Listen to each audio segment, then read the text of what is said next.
नमस्कार, सार्वमंथन न्यूज महाराष्ट्रमध्ये आपलं स्वागत. पाहुयात आजची सविस्तर बातमी.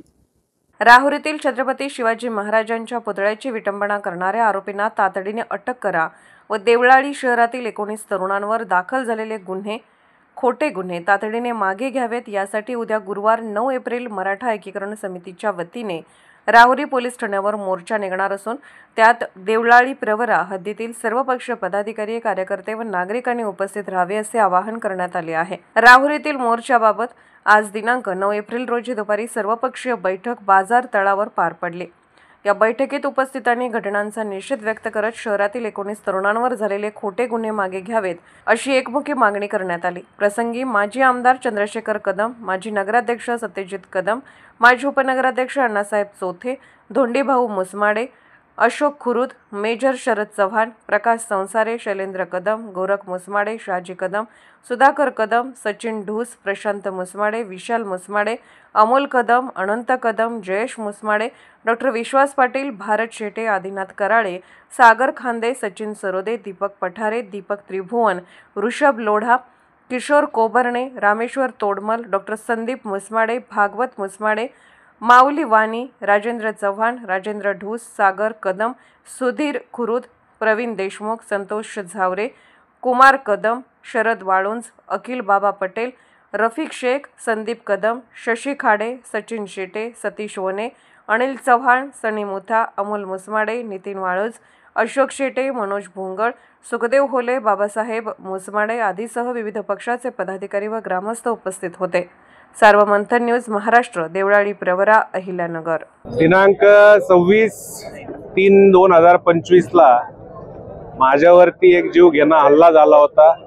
त्या हल्ल्यानंतर काही गुन्हे दाखल झाले.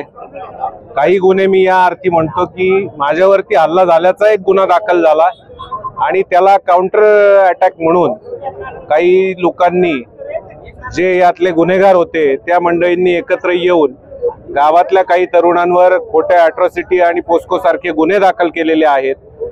ज्या बाबतीत देवळाली गावातच नाही, राहुरी तालुक्यातच नाही तर जिल्ह्याभरातून प्रत्येक भागातून लोक येऊन भेटतायत, फोन करतायत. एक असंतोष सगळीकडे पसरलेला आहे. गावातलं वातावरणही यामुळे खूप खराब झालेलं आहे.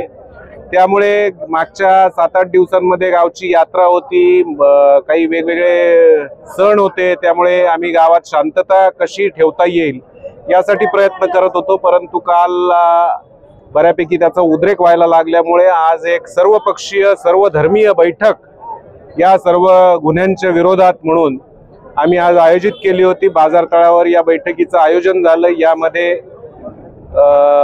उद्या दिनांक 10 एप्रिल रोजी राहुरी तहसील कार्यालय, पोलीस स्टेशन या ठिकाणी एक मोर्चा होतोय. मराठा एकीकरण समिती आणि सर्वपक्षीय सर्वधर्मीय यांच्या वतीने जो एक मोर्चा होतोय की ज्यामध्ये 19 तरुणांवरती दाखल केलेले खोटे गुन्हे हे पोलिसांनी तपास करून, योग्य पद्धतीने त्याचा तपास करून त्याची काय सत्यता आहे ती लोकांसमोर आणावी यासाठीचा हा मोर्चा आहे. तर त्यासाठी आम्ही गावातली आज देवळाली गावामध्ये याच्याच मोर्चाच्या संदर्भात आणि हे जे काही खोटे गुन्हे दाखल झालेले आहेत त्या संदर्भात कुठेही असंतोष निर्माण होऊ नये आणि गावातलं वातावरण, गावातली एक सामाजिक, धार्मिक सर्व एकी जी आहे ती टिकून राहावी, ती शांतता टिकून राहावी, याचा परिणाम कुठल्याही सर्वसामान्य लोकांच्या जीवनावर होऊ नये. आम्ही कायदेशीररित्याच त्यामध्ये लढत आहोत आणि कायदेशीररित्याच लढत राहू हा एक निर्धार करण्यासाठी म्हणून आमचं आजचं एक बैठकीचं आयोजन केलं गेलं होतं. यासाठी इथं बैठकीला सर्वजण जमले. त्यामध्ये 26 तारखेला देवळाली गावात जी घटना घडली त्या अगोदर राहुरी शहरामध्ये छत्रपती शिवाजी महाराजांच्या पुतळ्याची विटंबना करण्यात आली होती आणि त्या संदर्भात देवळालीतली घटना घडण्या अगोदर देवळालीतली बरीचशी मंडळी ही राहुरीला आंदोलनासाठी गेलेली होती. परंतु त्यानंतर गावातच अनेक घटना घडल्यामुळं कदाचित त्या घटनेकडे देवळाली गावचं थोडं दुर्लक्ष झालं होतं. तर या अनुषंगाने उद्याच्या मोर्चामध्ये तो जर विषय प्रामुख्याने घेतला तरच आम्ही या 19 जणांच्या बाबतीतला विषय घेऊ अशी भूमिका आमच्या गावाने मराठा एकीकरण समितीकडे मांडली होती आणि त्या अनुषंगाने उद्याचा आंदोलन मोर्चा होतोय. तर त्या पार्श्वभूमीवर आमची आजची गावकऱ्यांची एक बैठक झाली आहे आणि उद्याच्या मोर्चाला देवळाली गावातून जास्तीत जास्त संख्येने कदाचित घरटी एक माणूस उपस्थित राहील असं एकंदरीत या आजच्या बैठकीचा सूर आहे. सार्वमंथन न्यूज महाराष्ट्राला लाईक करा, शेअर करा, सबस्क्राईब करा.